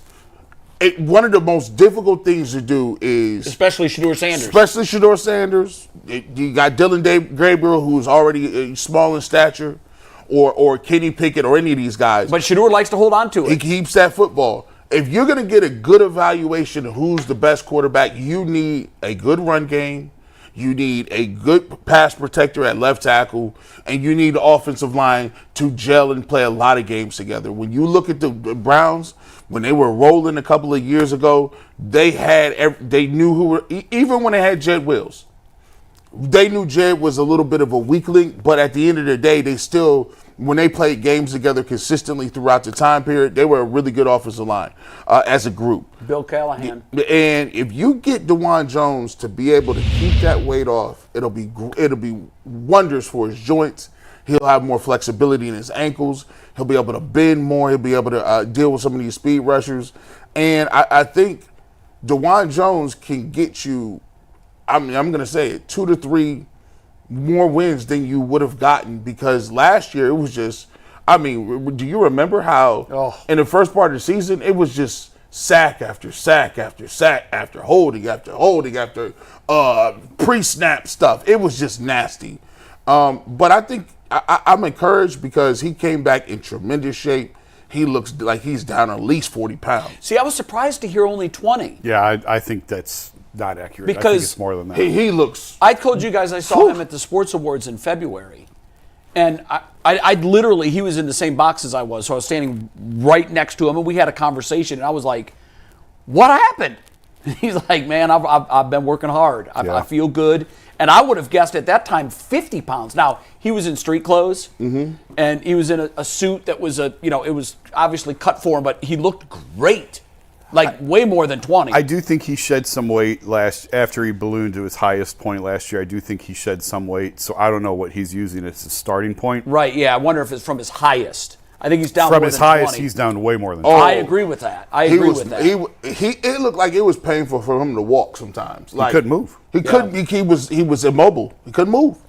And, obviously you build up a tolerance for it, but for someone who's 200 pounds, if I throw a 200-pound lead weight vest on, I'm done after one day. You're going to have to hospitalize me. My knees are going to blow out. My ankles are going to blow out. My hips are going to be gone. And I know his frame is big and sturdy and is better off to handling it. But if you're used to 330 and now you're 400, that's like a small child on your back. You're not going to be at your best. To answer the question, I agree with you. And I said I'm going to get a lot of shit when I say this. But I'm going to say his high end is an all-pro. And I believe that. And I believe that because he is that physically imposing. He looks like all of the great offensive linemen. Pace. Like Joe wasn't that big and imposing. But Joe did other things so much better. But when you think of the Walter Jones, like when you think of the guys that just, are so big you can't get around them. When he puts a paw on you, what are you going to do? What are you going to do against like that? Ogden and Jonathan Ogden, and then you had the Orlando Paces. He's Orlando Pace big. He's probably bigger than Orlando was. Go look at some of the Brian Baldinger breakdowns from his rookie year in good. pass protection. Yeah, he loves them. When he gets his hands on you, it's a wrap. It's over. Good night. So, like early on in his rookie year, I know G and I were going back and forth, and my whole thing was never about his talent. It was always the off-field stuff. Yeah. And if he can have great success this year, and he can see, because I've mentioned this before. I think Zach Jackson made a great point. Dawand's been here most of the offseason because he's been rehabbing. So the concern with Dawand is when he's off on his own, out of the building. Yeah. But I think for this year, I think you're over the hump. It's June. I don't think he's going to come back at late July and be 30 pounds heavier. Right. I think he's got momentum going. I think he feels really good. He hears people telling him how good he looks. Right. So now the question will become next offseason if he has a healthy year, and now he's gone from January to May. What's he going to look like when he comes back? But hopefully he's built up enough good habits. Does he strike They have you a new nutrition program. I think that's key with him. Sure. Does he strike you as a guy that loves the sport, though? That's my concern I with don't him. know him well enough. I don't either. That's why I was asking you. Yeah, I don't know. My concern about a guy like that is, does he love this enough? That's why I wonder if Jed Wills will ever play another game. I don't think he will. I think we've seen the end of him. I think he's really big, strong, happens to be talented at football, and he's already made a lot of money doing it. He's fine for the rest of his life. For him to come back from this, you got to love it. And we'll find out if he loves it or not. I question if he loves it. You mentioned getting a taste of it. Like, what I hope for him is that in week 6 and 7, everybody's saying this guy's having a Pro Bowl type year. That is intoxicating. Yes. That can turn a love for a sport into an infatuation with a sport and a career. Because who doesn't want positive reaffirmation? Bro, you're one of the best to ever do it. Well, that will drive future success. And that contract will look that's like, it. That's the big one. He hasn't made his money yet. Not yet. That contract that he going to get, like if he has all-pro year, he going to write a blank check. I mean, that's just what it's going to be. That's a premium position. Yeah. They got him in the 4th round. I mean, they're going to, especially like you said, Andrew Berry is going to be signing him immediately. Like, hey, you can say what you want. I did miss on Jed Wills, but I found this guy. And this guy is a monster. So, yeah. That's got to stay healthy. Got to stay healthy. But I think the weight and the injury goes hand in hand. When you're playing with a small child on your back, you're going to get hurt. You're carrying more weight than your joints are meant to carry.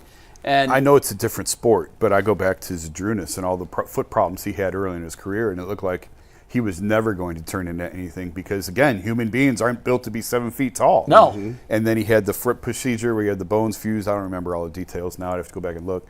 And it saved his career. It changed his career. Yeah. And he wound up where he did in Cavs history. I want to ask you a question that I don't know that you've had a conversation with, but I'm waiting, and if someone's written it, I've missed it. I'm waiting for someone to do the following story. The weight loss drugs in society have had, I've talked to doctors about this. They said that they didn't think they would see something in their lifetimes. Now, the one doctor that said this was in his late 60s. He said, I didn't think I'd see this in my lifetime. I always said, whoever develops this magic pill is going to build an empire that no one has ever seen before. Majerno, I think is the name of one. Ozempic. There are a handful. There are a handful of them. I personally know people that are on them that I don't recognize. Yeah. I'm like, what are you doing? And they're honest. A lot of people aren't. A lot of people say, I'm working out. I'm eating a lot of green stuff. No, you're not, bro. I just had lunch with you yesterday. You had 6 hamburgers. So what I'm wondering is if we've seen that it's had this impact on society. Yeah. My guess is that it's infiltrated professional sports too. And I wonder if we know any names, if there's any numbers, if there's any studies that's been done yet. Because the one commercial, I think it's Majerno. I hope I'm pronouncing that right. Majerno. Mm-hmm. They advertise that it's not uncommon for people to lose 48 pounds. Mm-hmm. Yeah. Well, you take a guy whose BMI is as high as his is, and you put him on an Ozempic or a Majerno or something like that, and he drops 60 or 70 pounds. I mean, that is life-altering, and it's career-altering, too. And I just wonder... Is it banned? I don't think it's banned. I don't think it's banned. No, I don't know. think so. It is legal. It's not like Yeah, an it's a- anti-banned substance. It's not in the drug list. You can. That's wild. I would think like if we were There in a are, sport like but wrestling, there are legal drugs that are banned though. Oh, sure. It's not. That's Yeah. not. No. There are. I'm saying this Yes, is not. But this is not illegal. It's prescribed. And the amazing thing about this drug, particularly Ozempic, I read a study that was recently done on Ozempic, and obviously there are a million unintended benefits of Yeah. this. The reason people are taking, for the most part, it started to help people with diabetes It's a and help them diabetic drug. get Yeah. that under control. Yeah. And it works. But what I've read, study after study after study, and there was just a big one done in the UK that I read that was published that was amazing to me, where they talked about, a large study, where they talked about, okay, not only is this drug working, and not only is this drug bringing the A1C and all of that stuff in line and the weight loss, but their risk of heart disease, Yes. and which is the number one killer, Yep. Yep. the risk of heart disease plummets 83%. Yeah. That's Well, wild. of course it does. You're not carrying all of that fat on your body. So, like, I'm wondering, are we getting to a point where this is just part of sports too? It might be. Where guys that struggle with it get it under control with this. My doctor's at the Cleveland Clinic, and I had a conversation with him in the fall about, and he said Ozempic is going to be a wonder drug. He believes this is a clinic doctor. Yeah. Said Ozempic Well, the will be doctor I talked to was also a clinic doctor. Yeah, because of what you're talking about, the heart benefits. They're finding all these different things. Ozempic's been around forever. It has. As a diabetic drug, and now they're finding all of these other benefits of it that. And it's becoming affordable. I think a couple of years ago when it like first hit the market, 1,000. it was like $1,200 a month. Yeah. And that's going to take out 90% Sure. of Americans. Sure. And then Oprah kind of put her foot in her mouth. She was using it, and she mentioned she was using it, and this is while she owns Weight Watchers. And so everybody Weight Watchers is gone, by the way. I don't know if you guys are aware of that. What? Gonzo, done. They're out of business. They're transitioning to a weight. They're going to be like life coaches on No, how I to didn't know manage that. weight. I didn't And know that. here's what they're going to tell you. Yeah, go down to your doctor and get some Ozempic. But when she said that, yeah, I look great. I lost all this weight. I'm keeping it off. Ozempic, way to go. All of Weight Watchers' clients that were spending a lot of money every month to get her meals said, wait a minute, Oprah.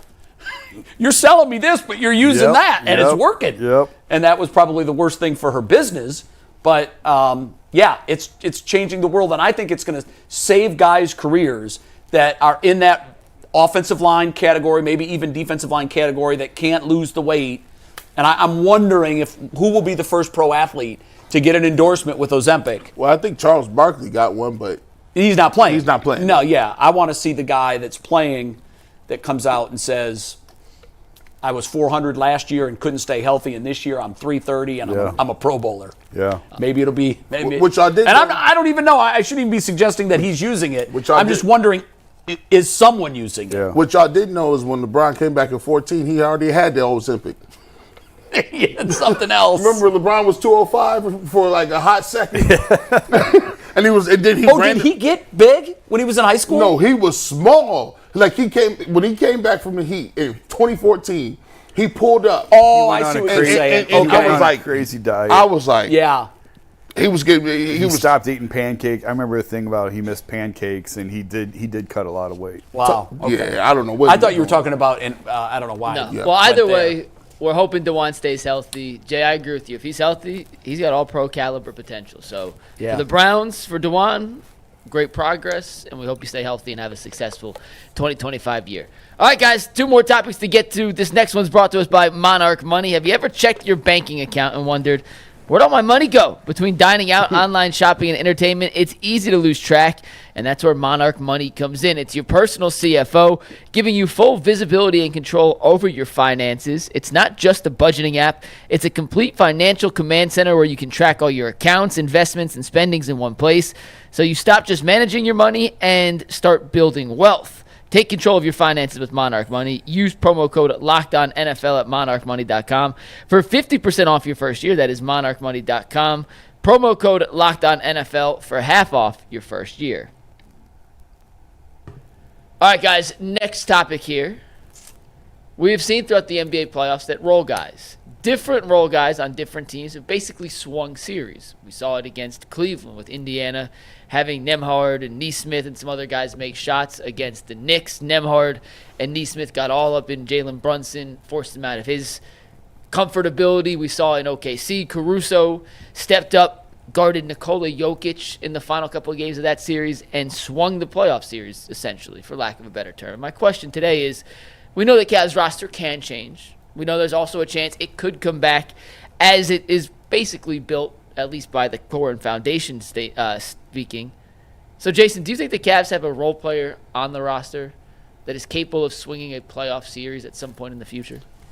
Do you count Max Strus as a role player? Because I do count Max Strus as a role player. Then yes, because I think I mean I know he had a terrible game in the elimination game against the Pacers, but we've talked at length about what he meant to this playoff run and being a guy who's been to the finals and has that experience, ability to make open shots.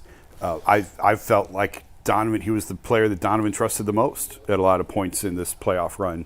So absolutely, I think the Cavs have a role player who can swing a series because I think Max is that guy. That's why they brought him here.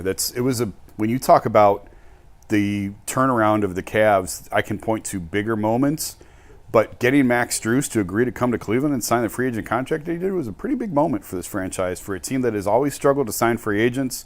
Cleveland's never been a destination, and for them to go out and target a guy like Max and be able to sign him and bring him in, and for him to deliver on what was expected of him, I think it's been a great pickup, and I think he has brought them exactly what they need. I feel like Max Strus played better than Jared Allen and Garland in that series. He was a dude that hit a lot of big threes. He didn't have a really good game in a closeout game or whatever the case may be, but man, he showed the most emotion out of the rest of them. You talk about him and Donovan Mitchell. I thought I'll be on Strus all the time. I'll be mad sometimes. I don't be thinking he should be starting sometimes. But I'm gonna be honest with you, he was probably the second most consistent dude throughout the playoff run. So I think he's a role player, can stretch the floor. So I ain't gonna problem with him, and he play hard. So that's all I'm asking for. Wow, is that going to be your answer to the question, Max Strus? Heck no. What you talking about, man? Because let me get this out of the way so you can take the floor. Yeah, what you mean talking about, man? Because you didn't come here to talk about Max Strus today. At all. I didn't. When I heard that chat comment on your boy, I thought, uh-oh. Well, we have it. Yeah, I know. Before you get there, let me just echo what Jay said. Yeah, I was going to ask the same question that Jay did. Are we counting him as a role player? Mm-hmm. Because absolutely. To me, it felt like he was.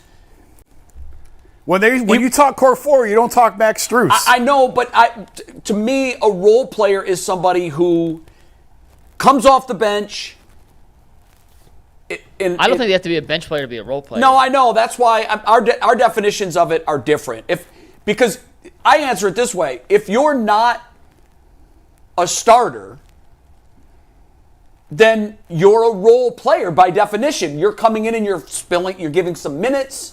You're adding a defensive punch. You've got a shooter's touch. You're a role player. And then the stars are the starting players. Those are the guys. And that's why I know he's not a core four guy.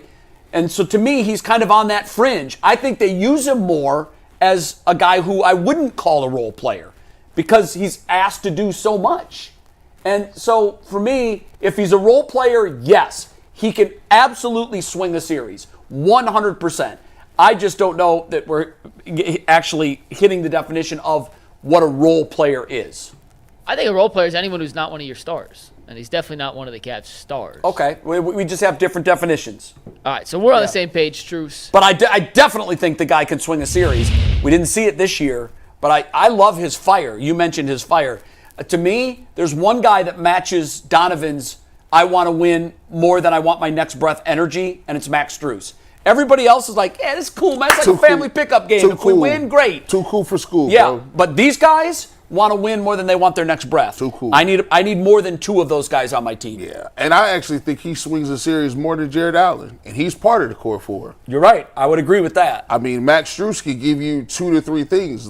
It's just, Jared Allen, I'm asking for physicality. I'm asking for defense, but he's limited offensively, and if he's not going to be bringing that energy or fire against a guy like Like, look, Miles Turner just hit a bank shot 3 against OKC to steal game 1. Yeah. In OKC. Like, that's the level we were talking about. We're not getting that from Jared Allen. No, we're not. We're not. I just want loose ball rebounds on free throws. Yeah. Box out.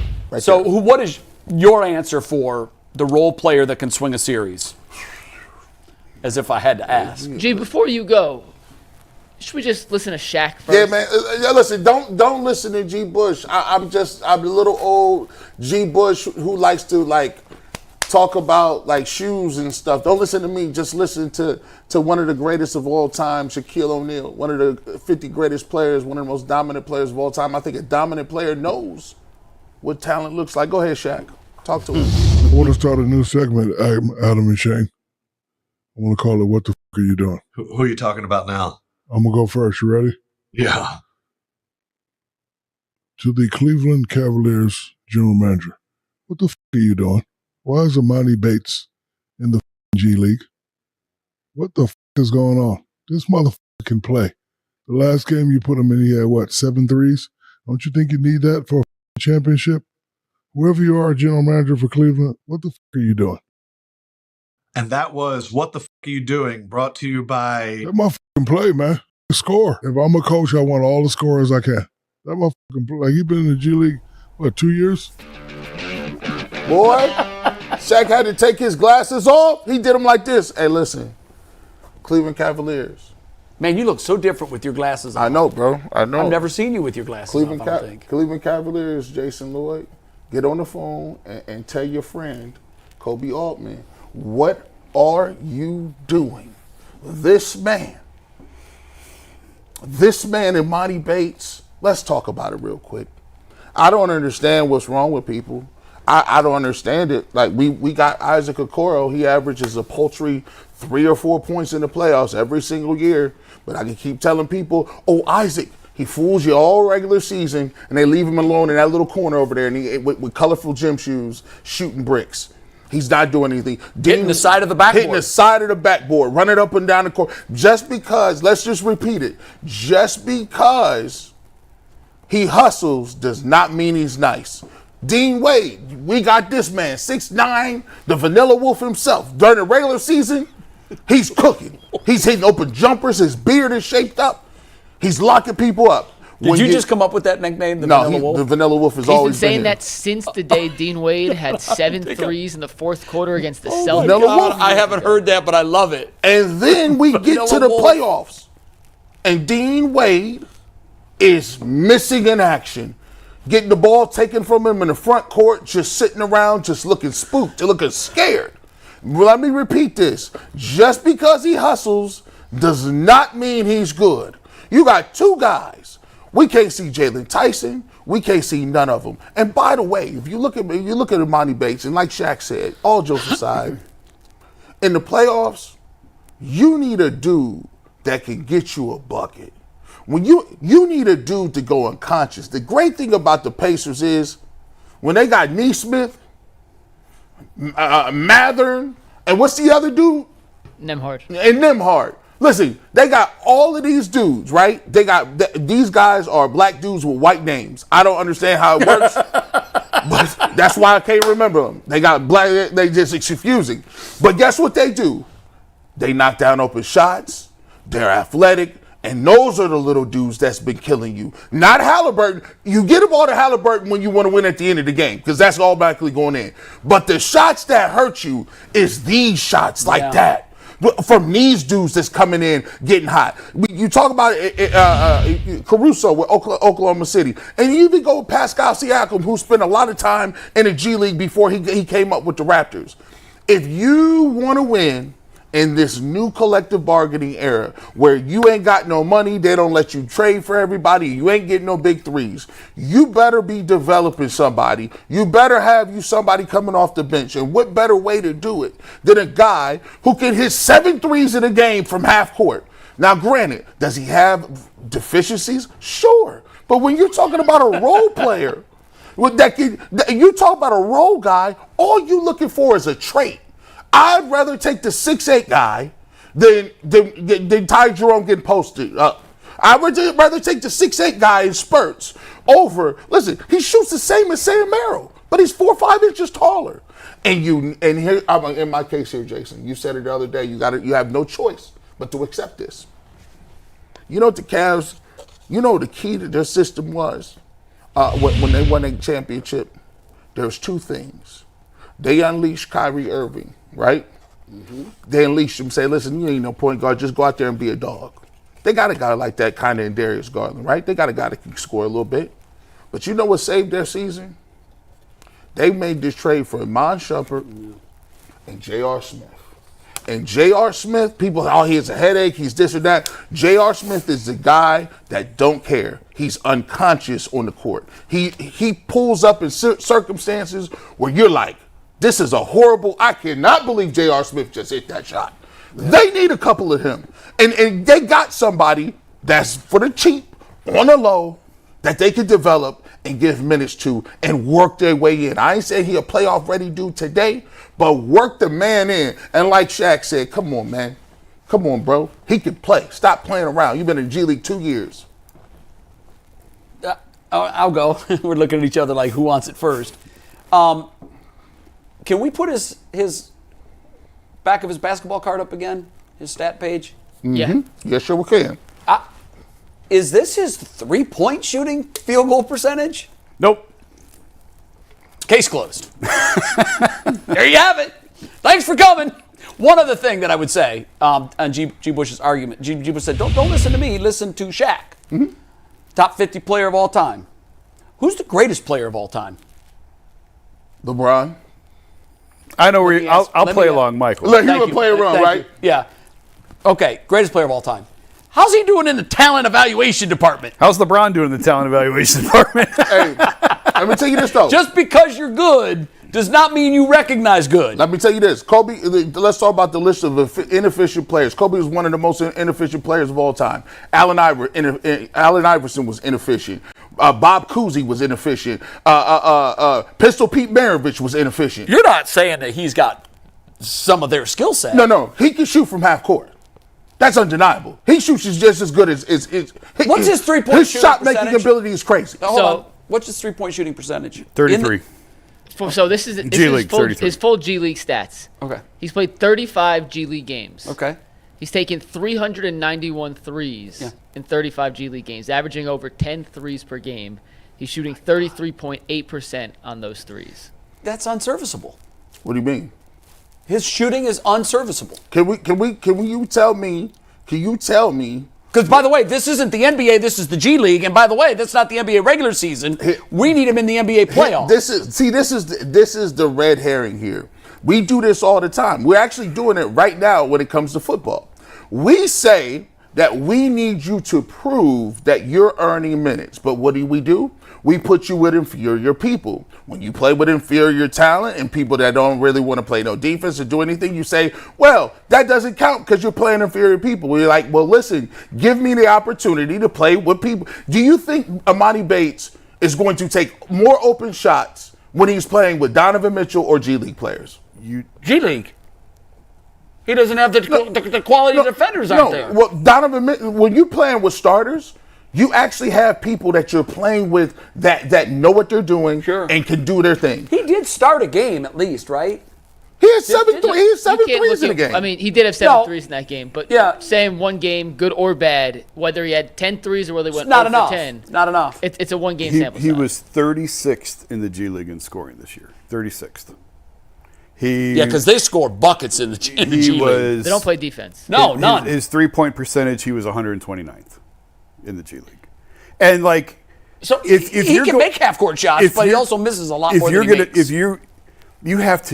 He should be dominating the G League. If you are dominating the G League, it gives you a little bit more runway to then see if Dean Wade played in the G League, he would dominate in the G League. Isaac Okoro would dominate in the G League. Do you think so? Yes. No. Yes. Let me tell you why. Yes. Let me tell you why. Who's the Matt McClung? What's his name? Mac McClung. Guess what? He's like the G League MVP. Right? Yeah. And he won MVP last year, correct? And he gets no run. See, what the NBA You're making my point. No, what the NBA is, the NBA is about what role can you fulfill. It's not about how good you are. Caruso talked about it. He said when you're in the G League and why he talked about why there's a lot of people in the G League that don't get an opportunity. He said because a lot of people in the G League do not understand what role they're actually trying out for.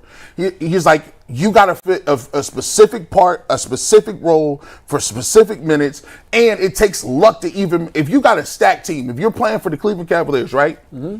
I don't care who they got in the G League. They won 69 games or something stupid.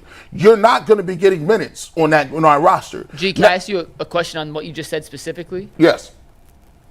What do you think? And I'm being genuinely curious with what you think here. I'm not trying to set you up for anything. What do you think Amani Bates' role on the NBA version of the Cavs is versus what Amani Bates thinks his role should be on the NBA version of the Cavs? Well, I can only go on what Amani Bates has said publicly. He said, I'm just trying to get better, doing what the coach is asking me to do and working on my game.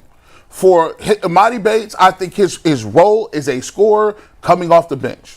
A scorer that has the ability to stretch the floor and that can knock down shots. Now, here's the thing. You got to give him an opportunity to see it. Like, at the end of the day, I'm asking people, and I'm because people think it's funny. Dean Wade has shown you he's not playable, but we continue to play him. Isaac Okoro is the most head-scratching number 5 pick in the world. He can't dribble, he hustles, he can't knock down open shots. I don't know why there's an infatuation with consistently giving him more minutes. At some point, you have to say, hey, we got a kid that was unanimously thought about as one of the best players in the country as a youth. He has a skill set. Like Shaq says, if I see a guy that can hit 7 threes in the NBA game, I'm not playing him in the G League. I'm going to give him an opportunity to earn a role with the roster because guess what? How much did he play with the Cavs this year? What were his minutes? Not very much. No, I know. He played 42 minutes in the last game of the season where he hit the 7 threes. Right. But he averaged like 1.2 minutes per game. So, I mean, it was very, very, very limited. Yeah. I'm looking for I'm not looking for starting. I look at these other teams, and you take a look at what the Denver Nuggets did.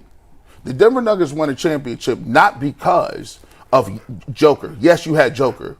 But when you have Porter and you have these other guys and Brown, you got to find somewhere to get these young guys and get some more energy to figure out if you could develop somebody. Right now, we talk about trading Darius Garland. We talk about trading Jared Allen. Yes, those are ways you can get better. But at the end of the day, you still also need to get better by turning something into something else, and that's developing somebody that you got on your roster, and it's free. Well, they've been trying to develop him. That's why what he's been doing the last 2 years. And I do think that there's going to be opportunities in this rotation because both Sam and Ty Jerome, I don't think, are coming back. Oh, so you said he's playing this year? He might. He'll have an opportunity. That's what I'm talking about. But that's on him, though. It's on, yeah. But that's what, like we always say, that's on him. I think Jalen Tyson's going to emerge as a rotation. I like Jalen Tyson. I like Jalen Tyson. Trust me. I think the Cavs are not in a position right now to be trying to develop. They're trying to win a championship, right? So the goals have shifted here. So I mean, Amani's supposed to be in the G League trying to develop his game and forcing the issue. To my knowledge, he has not forced the issue to where, man, we got to find a spot for this guy. Sam Merrill did. Sam Merrill forced the issue and forced them to create a spot for him. Do you think it's a catch-22 a little bit when you think about Imani Bates, you think of an inefficient volume shooter, right? Mm-hmm. Do you think there's a self-fulfilling prophecy when you say, all right, I'm in the G League. Do I want to jack up 500 shots? Or do I want to show the team that I can play a role or I can pass the ball or I can work? That? Yeah. And I don't know. This is just me looking at numbers. If you're going to be a guy who came out of college with the archetype of Amani, mm-hmm. get the ball, score, and there's not a lot else. That was the thing on Amani coming out, right? That was it. He has a negative assist-to-turnover ratio in 2 years in the G League, each year. He's got a negative net rating. Yeah, it got worse this year than last year. Mike. It's not that – one sec. When he gets to the NBA, I don't see a world where, like, off the bench, and this doesn't mean he can't do it. I'm just saying right now with what we know, like, they're not going to run offense through Amani as opposed to running through Donovan and Darius. Like, he has to accept this role of being a spot-up I think he's on the wrong shooter. team. I've said that from the very beginning. Yeah. I said his biggest misfortune was being drafted by the Cavaliers. If you put him in New Orleans, pick any of the 10 bottom feeders. Yeah, Charlotte. New Orleans. What you get then is you'd see a player who probably averages 18 points a night. He can score, But yes. If you're, and that's the problem. Some guys just look at my points, man. Look at my points. Well, that's great, but it's a team sport. It's not an individual sport. It's a team sport. How do you fit in with the team? And when I watched him in his first year, every time I watched him, within 2 minutes of him being on the floor, he had shot 4 times and passed up great passes. He had great passing opportunity. He wasn't even looking. Boom. Every time. And we saw he didn't have an assist. There was times he would play meaningful minutes and he had 0 assists and 4 turnovers. I ain't looking for J.R. Smith to give me no assists. I know, but what Jason's point is, you can't come from the G League and go to the NBA and expect that your game and your numbers are going to elevate. I'm not talking about that. And I know he has a skill set, but he misses too many shots for me. It's not like he's a bullseye shooter. He's not. Sam Merrill missed a whole lot of shots in the playoffs. Did you see that? I know he did, but Sam Merrill has a reputation of making a whole lot of shots in the regular season. We back to regular season. Well, Jay. I know we are, but here's the thing. We back. Look, the folks that see him on a daily basis, that's why I think it's a little disingenuous of Shaq to because that was a hard call out. How many times has Shaq seen Amani Bates play? That's what I wanted to ask. By the way, how many times? By the way, his numbers. By the way, Gilbert Arenas says the same thing. Kenyon Martin says the same thing. What team is Gilbert Arenas running? I'm just saying. I think they know what basketball look like. He can hoop. He can hoop. Amani, can he ball though? I don't know. Yeah, I've never. There's a difference. He will tear up the playground. I've never had a scout, coach, or front office person from any team outside of Cleveland say, "Why aren't they giving Amani a chance? No one's trying to trade for him." Hey, you know what I mean? Like, there's just no buzz. And if there was something there that Shaq sees and that Gilbert Arenas sees, somebody would be saying, "We got to trade for this guy." The reason I went crazy the summer because G was talking about him every day, and I was like, guys, he's not even going to play. That's why I was losing my mind back then, because it was clear he was never going. And I said then, I'm never going to put a ceiling on what a guy can or can't do his rookie year. I'm just saying he's not going to play this year, so why are we spending all this time talking about him? Right. So 2 years later, I'll say the same thing. I'm not going to put a ceiling on what he can or cannot do. And now maybe he will have an opportunity to play. I just didn't want to waste all this time talking about this guy for the last 2 years because there was no opportunity for him to play unless he really forced the issue, and he never did that. So I look at it this way. Like you said, he got an opportunity. Listen, you heard Shaq say it. You should be in the gym right now working on your game, and you should be ready to go. My thing is this. I'm watching all these other teams, and one of the major contributing factors to why these other teams be going far and continue to go far in the playoffs is because they're taking guys we haven't heard, like Nembhard, and he's good now. He wasn't good overnight. They took time and said, you know what? I know we went to the Eastern Conference Finals, but we got Mather, and we're going to place him a little bit. We got Neesmith, we got Nembhard. All these guys, they're young dudes we've never heard from, but they two of those three guys were lottery picks. For listen, but lottery is what, top 12? Top 14. Oh. Neesmith was 14th. Matherin was 6th or 7th. 6th. That's pretty high in the draft, G. And guess what? We all know the math. When you get anything past 5, them ain't guaranteed, boys. Listen, we got Isaac Okoro at 5. He's supposed to be cold then. Well, we got Amani Bates was second round, late second round. As much as I love talking about Amani, there is more important news I think we got to get to. What is that? Yeah, Darius Garland, we'll address this a little more in the show when we get some more information, but Garland got toe surgery, 4 to 5 month rehab for the Cavs All-Star point guard. So that 4 to 5 months, that's November. Yeah, so that really impacts any sort of trade talk. Yeah, nobody's going to take him now. Yeah. We didn't think he was tradable before. I wouldn't say nobody's going to take him now. But well, I mean, we said on this show, how's he tradable with a $40 million price tag? I mean, I would not have. I didn't think they needed to trade him. I was more on the Jarrett. But, yeah, I mean, this is a huge development. 4 to 5 months. 4 to 5 month rehab. 4 months, puts you at October 1st, 9th. October 5 months to puts you November. at November 9th, which is about a week into the season, 2 weeks into the season. So They it's still got to get into shape, still got to ramp up, still got to ramp up the minutes, still got to rehab. You might have a setback here or there. It's a toe injury. One of his main skill sets is quickness, stop, start, get to the basket. What was the surgery? What was it? Do we know? No details. Was it really. like Liz Frank or anything like that? No, right? I don't think so. But I don't know. They just Cavs released something within the last 10 minutes or so. Because that seems like a lot of rehab for a toe. Does 4 or seem 5. quite long. And I hope it's not Liz Frank. So does this change how they look at Ty Jerome? Because now they're getting the point guard. Yeah, I mean, I think he was always a priority. He was who they've targeted that they want to bring back. Yeah. So I don't think this changes from their end. I think they always wanted to bring him back, and we'll see what kind of offers he gets. Did we know this was coming? The No, surgery? I didn't know he was going to have surgery. No. It seemed a little strange back then because I thought it was like, toe surgery might hurt a little bit. I didn't expect him to miss that much time. And when he missed a little more time, I started to think it's a little more serious than what it is. I think that's right. We have 2 super chats, and then overtime we're asking the question: should you be allowed to order food in a coffee drive-thru? Which is going to lead to some Jason serious almost back had and a stroke forth. this Yes. morning because he got behind the wrong 2 person. super chats, though, and we got a minute left to do them. But Salvatore the 216 says, "Love you, Nick Chubb, my favorite Brown ever. Wishing him success wherever he is in life and on the football field. The locker room lost a lot here with him going to Houston." And Armac Dog says, "I was born and raised in Cleveland. I've been a Browns fan for over 60 years. My Mount Rushmore of all-time Browns running backs is Jim Brown, Leroy Kelly, Greg Pruitt, and Nick Chubb." It's a pretty good one.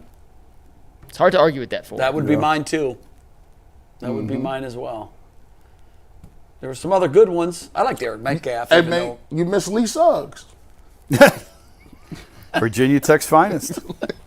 Touchdown Tommy. Ruben Drones. Who's the guy from We had a Miami? Browns running back that graced the cover of the Madden video game. Lord. Yeah, we Peyton did. Hillis, No, who was the One of our Miami, favorite Ohio running interviews back? ever on UCSS. Duke Johnson, Travis out of Miami. Prentice. Travis Prentice. Travis Yeah. Prentice. Yeah, Man, yeah. we've had some dudes. Remember Jerome Harrison had like 300, 400 yards in 2 games? Carlos Hyde. Yeah. There's been a long list of Browns running backs. We're going to see you in overtime in a couple minutes where it's going to get spicy about Starbucks orders. See you in a I minute. did not have that on my Peace. bingo card for topics we would discuss on That's UCSS. wild.